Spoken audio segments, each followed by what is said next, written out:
Renault Duster car on the Delhi-Agra National Highway, accompanied by some friends, when the attack took place. The cow vigilantes reportedly had information about some cattle smugglers coming for a recce in the area, and when they spotted the boy along with his friends, they thought they were the ones. The boy and his friends were reportedly chased and then killed by the accused. The police say they've arrested 5 people in the case. These include Anil Kaushik, Varun Krishna, Adesh, Saurabh. These are the names that have been identified by the police. The police say the deceased has been identified as Haryana Mishra, a student of class 12 in Faridabad. The attack on the car that the boy and his friends were travelling in took place near Haryana's Gatpuri area on the Delhi-Agra National Highway. The boys were chased for at least 30 kilometers before the assailants opened fire at them. Explaining the case, a senior officer from Haryana police said the vigilantes had received information about cattle smugglers travelling in either a Renault Duster or a Toyota Fortuner car and entering the city to pick up cattle for slaughter.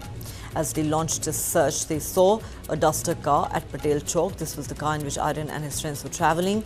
They asked the driver, Harshit, to stop. Aryan was in the passenger seat at the time. Though asked to stop, Harshit kept on moving as the boys thought that these men were goons sent to kill them, as their friend Chanki had a dispute with some people. After the boys refused to stop, the accused allegedly opened fire at the car and one bullet hit Aryan. He was hit near the neck. Then his friend Harshit, who was driving the car, finally stopped. After the car stopped, the accused approached the vehicle, remaining vigilant, thinking the boys might fire back. When they peeped inside, they saw 2 women in the car and realized they had shot the wrong person. They then fled the spot. Aryan's friends rushed him to hospital, but he died a day later. The police say the weapon used in the shooting had been procured illegally. They were arrested, all the accused, they say, in the case, and that they are currently in police custody. The police are trying to build a strong case against them and will present them in court once the investigation has been completed. A second such incident took place in Haryana in just a span of 4 days. On the 27th of August, a 26-year-old migrant worker from West Bengal was beaten to death by a group of cow vigilantes in Charkhi Dadri. The victim, named Sabir, was accused of consuming beef along with another migrant who was also attacked and is currently recovering.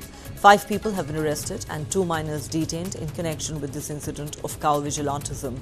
Both these incidents come at a time when Haryana is gearing up for state elections that are expected to take place in a month's time on the 5th of October.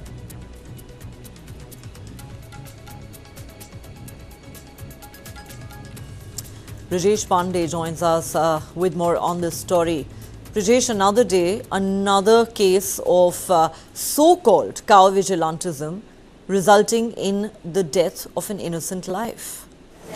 Well, absolutely, Neha. And I think, this also raises a serious question mark on the state itself and the police machinery, because, you cannot allow these vigilante groups to turn into a law unto themselves, and they cannot dispense justice. There's a proper IPC or a Bharatiya Nyaya Sanhita now, where, the law is there. The police is there to take action as per law if any law is violated. There's no scope for any kind of vigilantism in the jurisprudence, in the criminal jurisprudence, so that, a group of people deciding on whether their faith or belief is offended and they have the right within the law to take law in its own hand. I mean, what a tragic incident in which a class 12 student lost his life just because certain people thought that, that they were the cattle smugglers and gave them a chase. Anybody would not have stopped their car at around 11 or 12, when somebody starts chasing you or asking you to stop the car. You and I will not do exactly what the young boy did. But unfortunately, this seems to be gaining a currency, and a proper crackdown is not being initiated either by state or by police, and thereby giving it a tacit legitimacy in the eyes of people who wants to form a group, of cow vigilantism. And with when you hear the ministers or the chief minister and others saying that cow is sacred to their to your belief system and all, this gives a tacit legitimacy. We saw a case yesterday, when there was a old age Muslim guy and he was heckled and he was beaten by a group of people on the assumption that what he was eating was beef, and later on, they were booked under lenient sections of the IPC or the BNS, and they were granted bail the very same day. This gives these vigilantes a sense of legitimacy, so feeling that they feel empowered enough to carry on these kind of incidents on their own. Cattle smuggling is also a reality. Nobody is wishing it away. But the fact of the matter is that you can stop the car, you can stop the people, but you have to call the police. You cannot become law yourself, and that is something which the courts have to read the Riot Act as far as state and police is concerned. Otherwise, it's going to be an absolute mayhem as far as the streets of India is concerned. Question is, where is the law here?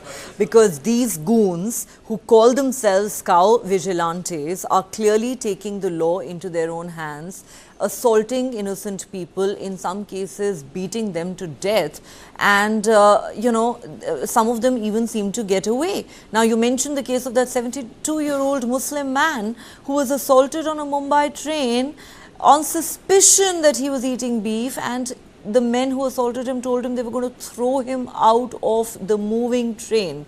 But talking about Haryana, we know Haryana is headed for polls, Brijesh, and two such incidents of so-called cow vigilantism leading to 2 killings in the span of 4 days. What's happening in Haryana, and can a link be drawn to the upcoming polls?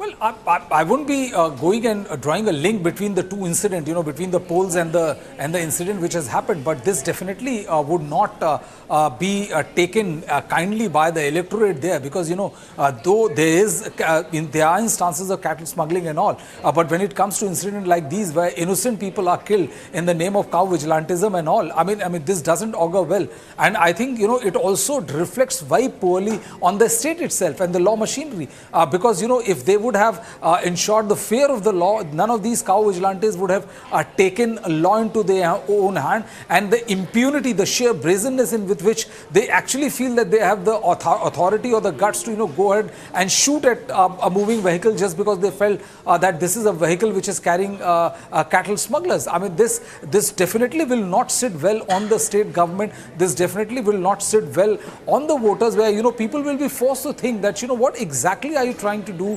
when it comes to these kind of vigilante groups being formed. So there's no direct connection per se, but I think it doesn't go well as far as the state government is concerned, and it puts a massive question mark on the real intent of the state.